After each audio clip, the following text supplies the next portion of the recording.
Shuhrat aka bo'ldi, televizorlar sezon o'tdi, televizorlarni tashlab. Bizga birorta aksiya qilib bering bahorga.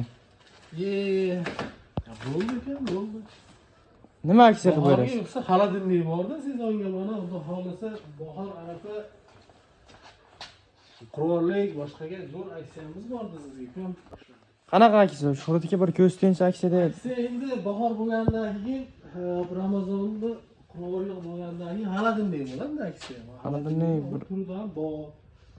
zo'rlarda aksiya qilib beringchi. Bu yerda menga yoqadigani Sevintage brendida chiqadigan 211 xolodilnikimiz bor. Sevintage 2. Haligi bachkan xolodilnik emas. Turishi ham fibroz deyilski. 110 litr, 210 litr adashdim. 210 litr bo'ladi. 3 yil garantiyasi bo'ladi. Buni oldim. Haligi biz faloncha sotdik demaymiz. 2 million 200, 2 million 300, 2,5 millionga sotilgan xolodilnik. Aksiya bo'lganda manfaatli bo'lish kerak. Manfaat bo'lgandan keyin narxi arzon bo'lish kerak. Narxi 1 million 850 ming so'mga qilib beramiz. 1 million 850 ming so'mga faqat obunachilarga. Obuna bo'lgan bo'lishi kerak.